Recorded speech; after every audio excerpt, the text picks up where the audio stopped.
Você já se perguntou o que aconteceria se alguém como Nabucodonosor, um rei poderoso e temido, tivesse um encontro pessoal com Jesus Cristo? Parece impossível, não é? Mas essa história está na Bíblia. E a resposta para essa pergunta vai transformar a forma como você vê a soberania de Deus e o poder redentor de Cristo. O que será que aconteceu quando o rei que destruiu templos e levou nações à ruína se deparou com a verdade? Você não vai acreditar no que encontramos. Neste vídeo, vamos revelar o impacto profundo de um encontro inesperado entre o rei Nabucodonosor e Jesus, e como essa experiência alterou o curso de toda a história. Prepare-se para entender a poderosa revelação espiritual que essa passagem traz para você. E acredite, o que vamos compartilhar vai mexer com você de forma que você nunca mais olhará para a Bíblia da mesma maneira. Antes de continuar, quero pedir uma coisa. Você sabia que muitas pessoas que assistem aos nossos vídeos ainda não estão inscritas no canal? Se você acredita que a verdade sobre Jesus pode transformar vidas, se inscreva agora mesmo. Não perca a chance de receber mais vídeos como este, que trazem revelações profundas sobre a fé. Quer fortalecer ainda mais sua vida de oração? Se você sente que precisa se conectar mais com Deus, eu tenho algo especial para você. No canto da tela, você vai ver um QR Code. Ele leva a um e-book repleto de orações poderosas para transformar sua jornada espiritual. São palavras que podem trazer paz, clareza e força para o seu dia a dia. Basta escanear e acessar. Que Deus fale ao seu coração através dessas orações. Fique até o final do vídeo, porque a resposta para o que aconteceu com Nabucodonosor pode ser a chave para a sua própria transformação espiritual. Vamos descobrir isso juntos agora. Não existe metáfora mais ardente do que uma fornalha real acesa 7 vezes mais do que o normal. Não era uma figura de linguagem, não era uma ameaça vazia. Era fogo de verdade, alimentado pela fúria de um rei que não aceitou ser desobedecido. Nabucodonosor não apenas queria punir, ele queria consumir. Para ele, Sadraque, Mesaque e Abednego eram apenas 3 teimosos afrontando sua autoridade absoluta. Mas para o céu, eram 3 testemunhas em pé diante de um império prostrado diante do erro. Quando foram lançados na fornalha, não houve gritos, não houve súplica. Eles não pediram alívio, apenas foram. E isso já era um milagre silencioso. Porque a fé verdadeira não espera o livramento para se manifestar. Ela se apresenta no fogo antes que o livramento venha. Essa fornalha não era só um instrumento de tortura. Era um palco sagrado, onde o divino escolheria se revelar. O que impressiona nessa história não é só o calor da fornalha, mas a frieza dos jovens diante dela. Eles não sabiam se Deus os livraria e ainda assim se recusaram a se curvar. Isso não é insensatez, é confiança. Uma confiança que não depende de garantias. É como se dissessem, mesmo que Ele não nos livre, ainda assim não nos prostraremos. Essa frase ecoa como uma melodia estranha no meio do caos. Quem ama esse mundo se dobra por medo de perdê-lo. Mas quem conhece Deus entende que há coisas piores do que morrer, como viver sem verdade, sem fé, sem coragem. A fornalha não era o fim para eles, era apenas o início de uma declaração eterna. Deus não impediu o fogo, ele se apresentou dentro dele. E esse é o tipo de encontro que transforma destinos. A cena dentro da fornalha é uma das mais misteriosas e poderosas da Bíblia. De repente, o rei vê não 3, mas 4 homens caminhando em meio às chamas. E um deles, segundo suas próprias palavras, parece com um filho dos deuses. É aqui que a narrativa se dobra sobre algo sobrenatural. Como explicar alguém a mais naquela fornalha? O rei Acostumado a controlar tudo e todos, se vê agora sem respostas. Nenhuma lógica humana consegue justificar aquilo. Só resta um fato: eles estão vivos, andando, livres, intactos. O fogo que matou os soldados que os lançaram não tocou em nenhum fio de cabelo deles.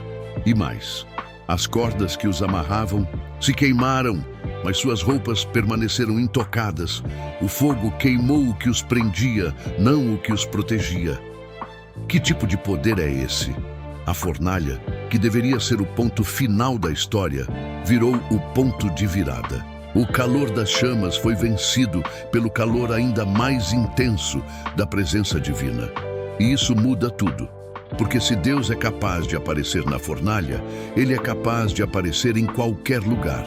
Isso nos ensina que não devemos medir o favor de Deus pela ausência de problemas, mas sim pela certeza da sua companhia. Quantas vezes pedimos para Ele apagar o fogo, quando na verdade Ele quer entrar nele conosco? O milagre não é o fogo desaparecer, é sobreviver a ele com fé, com paz e com um testemunho ainda mais forte. A fornalha nos ensina que há momentos em que Deus não muda a circunstância. Ele muda quem está dentro dela. A história de Sadraque, Mesaque e Abednego não acaba com o livramento. Aliás, talvez o ponto alto nem tenha sido o milagre, mas sim o impacto que aquele fogo teve sobre quem estava do lado de fora. Porque às vezes Deus permite que o mundo nos veja no meio das chamas, para que também veja com quem caminhamos dentro delas. O que começou como punição virou pregação. A fornalha virou altar. E o rei, que achava que estava punindo rebeldes, foi confrontado com algo que seu poder não podia tocar: a fé inabalável. E é justamente nesse ponto que começamos a entender como a soberania de Deus quebra as estruturas do poder humano.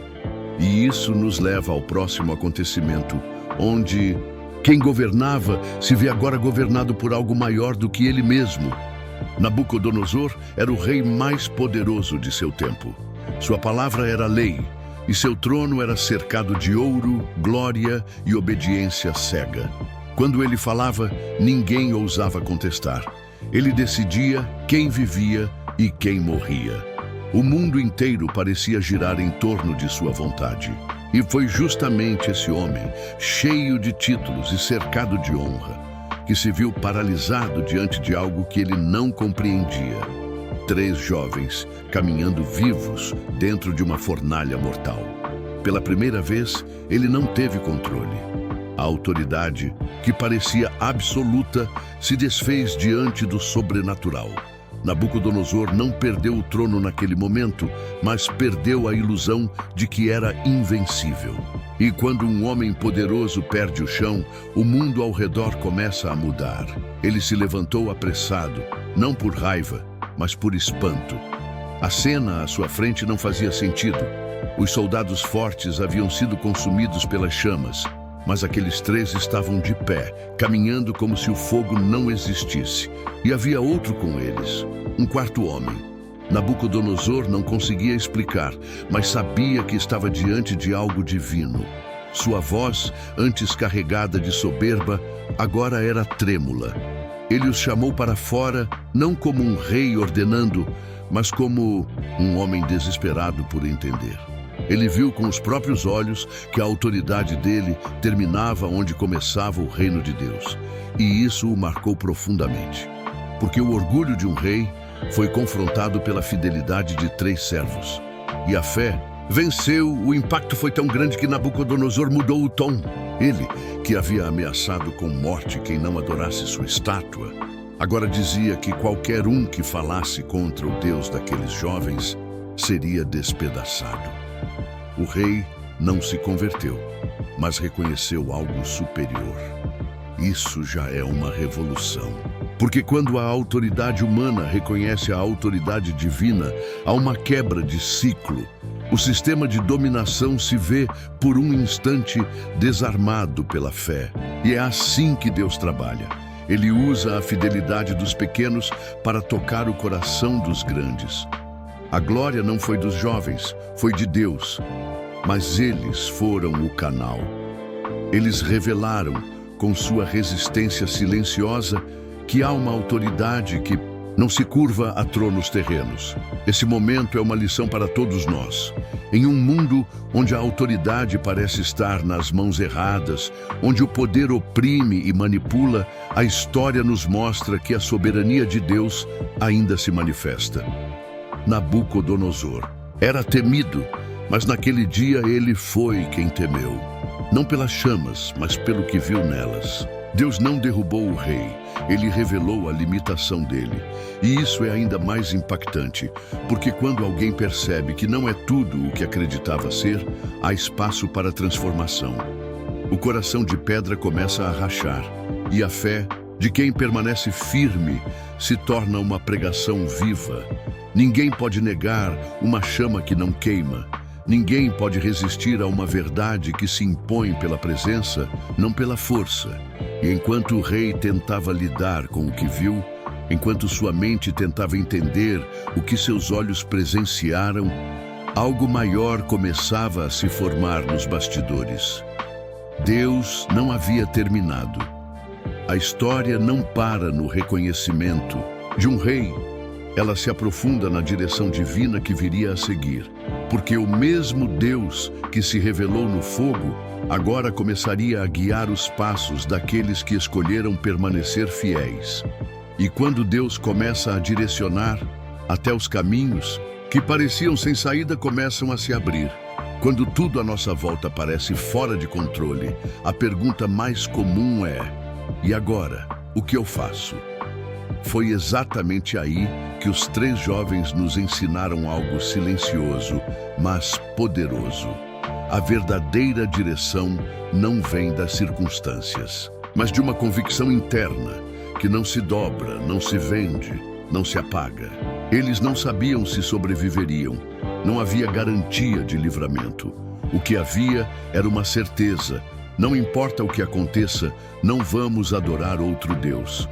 Essa decisão não foi tomada na hora do fogo, mas bem antes, no lugar secreto da fé. E é assim que a direção divina opera.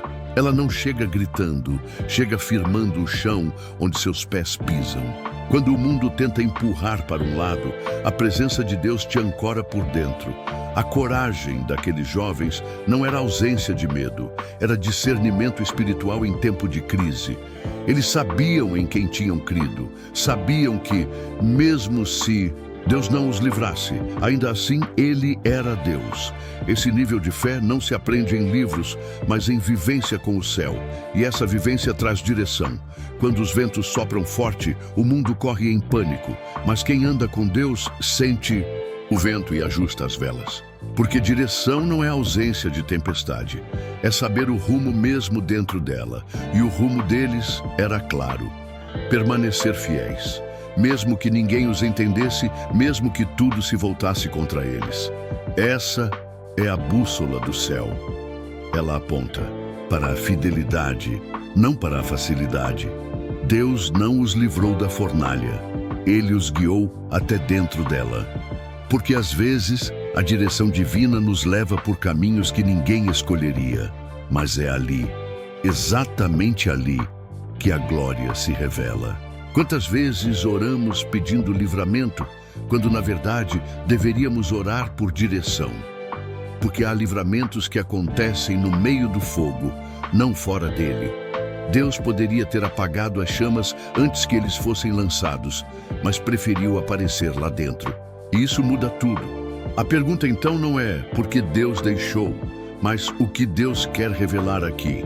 Quando entendemos isso, passamos a andar com propósito mesmo nas provações. A direção divina não evita o sofrimento. Ela dá sentido a ele. Cada passo dos jovens dentro da fornalha estava sendo observado pelo céu e pela terra. Deus os dirigia, mesmo quando parecia que estavam à deriva. E é assim que Ele faz conosco. Quando os olhos naturais não enxergam saída, Ele começa a mover em outra dimensão. Ele envia o quarto homem. Ele mostra que não estamos sozinhos. E quando percebemos isso, algo muda dentro de nós. A fornalha não nos define, a presença dele sim. A direção divina é uma estrada que nem sempre é reta, mas é segura, porque quem guia é fiel. E quando ele guia, até os atalhos do inimigo se transformam em testemunhos eternos. O mapa de Deus é feito com páginas de fé e obediência, mas a caminhada com Deus não é feita sozinho. Ele sempre coloca pessoas ao nosso redor para lembrar que não estamos sozinhos. Assim como Sadraque, Mesaque e Abednego estiveram juntos, nós também precisamos da força da comunidade e do apoio. Porque a direção divina não é só sobre para onde ir, mas com quem ir. E quando andamos com pessoas que também ouvem a voz do céu, somos fortalecidos. Deus não nos fez para o isolamento, mas para a unidade. Quando Deus nos coloca em uma jornada de fé, Ele raramente nos envia sozinhos. Sadraque, Mesaque e Abednego são prova viva disso. Eles estavam juntos diante da estátua, juntos diante do rei e juntos diante da fornalha. Nenhum deles abandonou o outro para tentar salvar a própria pele. Isso é comunidade. Isso é aliança. Em tempos difíceis, a diferença entre desistir e perseverar muitas vezes está nas pessoas que estão ao nosso lado. Não se tratava apenas de 3 jovens judeus, era uma unidade espiritual, onde a fé de um impulsionava o outro.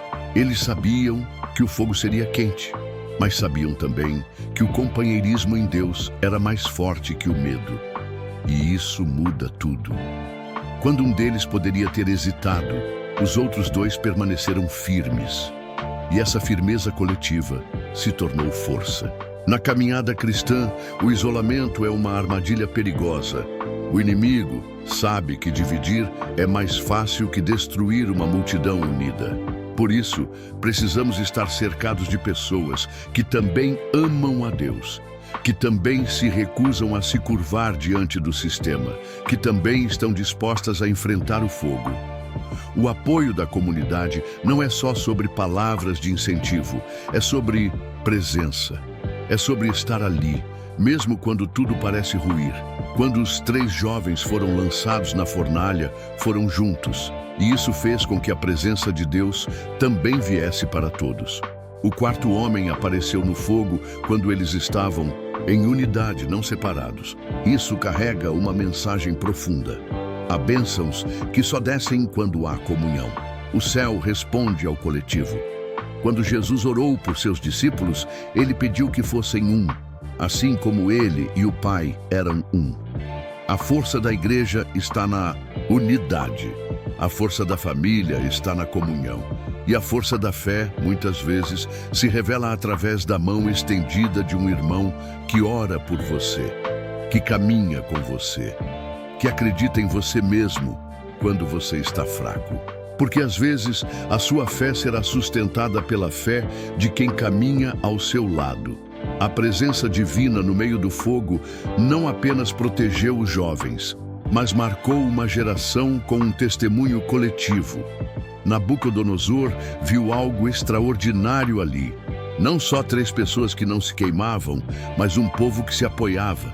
E quando o mundo vê esse tipo de unidade, ele é confrontado com a glória de Deus. Nossa comunhão é evangelho vivo. É a prova de que o reino não é feito de estrelas solitárias, mas de corpos conectados por um mesmo Espírito. E esse corpo se fortalece quando um chora e o outro consola, quando um desanima e o outro levanta, quando um cai e o outro ajuda a se levantar. Assim nos tornamos inabaláveis, juntos. E quando a unidade é real, o testemunho se multiplica. O que Deus faz em um impacta a vida do outro. O livramento de 3 se torna mensagem para milhares. E é nesse mover coletivo que o propósito se revela. Mas depois do livramento, vem algo ainda mais profundo. A compreensão de que tudo faz parte de um ciclo, que há tempos de fogo e tempos de refrigério, e que todos eles fazem parte do plano eterno. Por isso, ao saírem da fornalha, aqueles Jovens não apenas sobreviveram, eles saíram transformados. E esse ciclo de prova, livramento e revelação, a história dos 3 jovens hebreus nos mostra que a vida com Deus não é uma linha reta. É um ciclo sagrado, cheio de altos e baixos, provações e vitórias, silêncio e glória. Muitos pensam que depois do livramento vem só descanso, mas o reino não opera assim. Deus trabalha em ciclos porque Ele nos prepara em camadas. O fogo, que poderia ser o fim para qualquer um, foi na verdade um processo de transformação profunda. O ciclo não começou na fornalha, começou na recusa de se prostrar. E o que parecia ser apenas um ato de rebeldia aos olhos humanos, era na verdade o primeiro passo de um mover eterno. A recusa de hoje se transforma na honra de amanhã. E o fogo de hoje prepara o trono de amanhã. Deus permite que entremos em ciclos de confrontos para lapidar nossa identidade. É como se Ele dissesse: eu sei quem você é, mas você precisa descobrir isso também. E o ciclo revela, o ciclo amadurece, o ciclo corrige. Ele nos ensina a resistir, a confiar, a descansar. E o mais importante, nos ensina a depender de Deus, não como um plano B, mas como única fonte. Sadraque, Mesaque e Abed-nego não sabiam se seriam livrados, mas sabiam que Deus era suficiente. Essa fé só nasce quando passamos pelos ciclos que nos esvaziam de nós mesmos. E quando saímos do outro lado, não somos mais os mesmos. Há marcas, a sabedoria, a autoridade. Nabucodonosor os viu com novos olhos, e o mundo também verá você com novos olhos após cada ciclo. Isso porque os ciclos de Deus sempre nos elevam, não no padrão do mundo, mas no padrão do céu. Você se torna mais parecido com Cristo, mais sensível à voz de Deus, mais alinhado com o propósito eterno. Por isso, nunca subestime um tempo de fornalha. Nunca amaldiçoe o ciclo difícil, porque às vezes é no ciclo mais doloroso que nasce o ministério mais frutífero. E o que hoje te aperta, amanhã te impulsiona. O ciclo não termina no livramento, mas na revelação. O rei viu um 4º homem no fogo, e aquilo mudou tudo. Não só para os 3 jovens, mas para toda uma nação. Há ciclos que você enfrenta, não por você, mas por quem vai assistir. Tem gente te observando no meio do fogo, tentando entender se a tua fé é real. E quando você sai do outro lado, não apenas você é transformado, mas quem te viu também. O seu processo é um espelho para outros, um mapa, uma rota de esperança. E isso amplia o propósito, faz a dor valer a pena. Porque agora você não é só alguém que sobreviveu. É alguém que carrega a autoridade para levantar outros. Mas cada ciclo termina com uma pergunta de Deus. Você está pronto para a próxima estação? Porque o reino nunca para. E se você aprendeu com o fogo, se você abraçou o processo, então se prepare. O próximo passo é mais profundo, mais impactante. O ciclo te preparou para um chamado maior. E agora é hora de agir. Não de se esconder, não de duvidar, mas de responder. Por isso, o que vem a seguir não é apenas um convite, é um chamado à ação. Quando saímos da fornalha, não é apenas para contar testemunhos, é para carregar autoridade. Deus não nos livra só por misericórdia, Ele nos envia com um propósito. Sadraque, Mesaque e Abed-nego não voltaram para suas rotinas como antes. Eles foram promovidos, sim, mas o que mudou foi mais profundo. Eles se tornaram referências vivas do poder de Deus. E esse é o chamado à ação para quem passa pela prova. Ser resposta, ser voz, ser cura. O fogo que não te consumiu agora ilumina o caminho de outros. E quem já foi queimado pela presença de Deus nunca mais consegue viver de forma indiferente. Esse chamado não é apenas sobre falar, é sobre viver o Evangelho com coragem. Em tempos de covardia espiritual, o mundo precisa de vozes ousadas, de posturas firmes, de fé ativa. Não basta ter sobrevivido à fornalha, é preciso se posicionar. O mesmo Deus que livrou os jovens quer levantar você como um sinal para essa geração.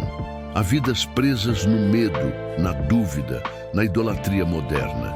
E sua história pode ser a chave para libertar alguém. Por isso, não minimize o que você viveu. Não esconda suas cicatrizes.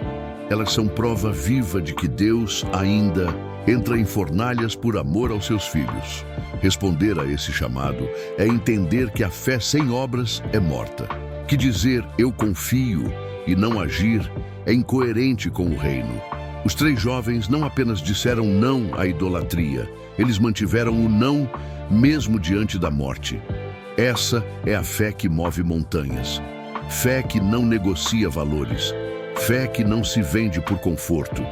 E essa fé precisa ser visível hoje, porque o mundo está cheio de vozes vazias e exemplos inconsistentes.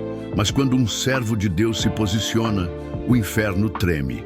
Quando alguém diz "não me prostro", o céu se manifesta. E essa manifestação começa com uma decisão: agir. Deus está chamando os que foram restaurados, os que viram o fogo de perto, os que ouviram o silêncio de Deus e ainda assim continuaram. Esse é o exército que Ele quer levantar. Não os perfeitos, mas os marcados, aqueles que sabem o peso da promessa, aqueles que conhecem o custo da obediência. E se esse é você, então chegou a hora de sair do anonimato, chegou a hora de transformar teu testemunho em ministério, teu trauma em chamado, teu processo em plataforma. O mundo não precisa de mais discursos. Precisa de vidas consagradas, que vivem aquilo que pregam e carregam a presença em cada passo. A pergunta que agora é: o que você vai fazer com o que viveu? Vai escalar? Vai guardar só para você? Ou vai responder ao céu com "eis-me aqui"? A decisão é sua. Mas lembre-se, o mesmo Deus que esteve com os jovens no fogo, agora está te chamando para algo maior. Não negligencie esse chamado. Ele é a ponte entre o que você superou e o que você vai impactar. E enquanto você decide, há algo dentro de você que clama. Uma voz que diz: "Nasci para algo maior". Pois bem, o tempo chegou. E quando aceitamos o chamado, finalmente compreendemos o nosso valor individual diante de Deus. Em um mundo onde as comparações são constantes e as vozes externas tentam ditar o valor de cada um, é fácil esquecer a verdade simples, porém poderosa, de que Deus te criou único. Quando Ele te formou, colocou em você uma essência que não pode ser replicada, uma beleza interior que reflete a sua glória de forma exclusiva. Às vezes, você se sente pequeno, invisível, comparado aos grandes feitos de outros. Mas lembre-se, o seu valor não é medido pelos padrões do mundo. O valor que você tem diante de Deus é imensurável. Ele te chama pelo nome, e isso é tudo o que importa. Em Isaías 43:4, Deus diz: "Porque você é precioso aos meus olhos e digno de honra, e eu te amo." Talvez você tenha ouvido essas palavras inúmeras vezes, mas ainda não entendeu a profundidade delas. O Criador do universo se inclina para te olhar e te chama de precioso. Esse é o valor que define quem você é, não as suas falhas, nem os seus erros, não as expectativas dos outros ou as comparações vazias. O que te define é o amor incondicional de Deus por você. Ele te escolheu para um propósito específico e enquanto você se questiona, Ele está te lembrando de sua grandeza interna. O medo de não ser suficiente, de não alcançar os padrões impostos, pode ofuscar a nossa visão. Mas Deus vê você com outros olhos. Ele vê a força que você tem dentro de si, aquela força que foi construída no silêncio das noites solitárias e nas lutas que você enfrentou. Às vezes, o valor de um ser humano é mais revelado nos momentos de adversidade. Quando não, há plateias para aplaudir, mas a coragem permanece. Você pode não ver, mas Deus já vê o seu valor. Cada lágrima derramada tem um propósito. Cada momento de fragilidade, Deus usa para te refinar. A chave para entender o seu valor é olhar para a cruz. Foi nela que você se tornou irreparavelmente valioso. O sacrifício de Jesus, sem reservas, sem limites, foi por você, por cada um de nós. Não há maior valor do que este, de ser comprado pelo preço do sangue do Filho de Deus. Você não foi feito para viver na dúvida sobre seu propósito ou identidade. Você foi criado com um destino eterno e glorioso. E por mais que o mundo te coloque em segundo plano, Deus já te deu uma posição de honra. Então, levante-se e abrace quem você é em Cristo. Cada passo que você dá, cada escolha que faz, carrega o selo da presença divina. Não se diminua mais. Não viva na sombra das dúvidas. Sua vida tem um peso eterno. Você é um vaso precioso, moldado pelas mãos do Criador e com um valor que transcende o que os olhos podem ver. Este é o teu chamado, a consciência do teu valor diante de Deus. Ele te ama e esse amor é a base de tudo o que você faz e será. Caminhe com essa certeza, pois você é único. Agora que você sabe o que realmente aconteceu quando Nabucodonosor se deparou com a verdade de Jesus, a pergunta é: como você tem lidado com os encontros de Deus na sua vida? Deixe sua opinião nos comentários abaixo, porque sua experiência pode inspirar outros a entenderem o poder transformador de Cristo. Se você gostou desse conteúdo, não se esqueça de se inscrever no canal e ativar as notificações. Isso é vital para não perder os próximos vídeos, que trarão ainda mais revelações profundas para a sua jornada espiritual. Compartilhe este vídeo com quem precisa entender a soberania de Deus. E antes de ir, não perca o próximo vídeo, que aparecerá na tela agora. Ele vai trazer outros ensinamentos que podem mudar sua vida para sempre. Nos vemos lá.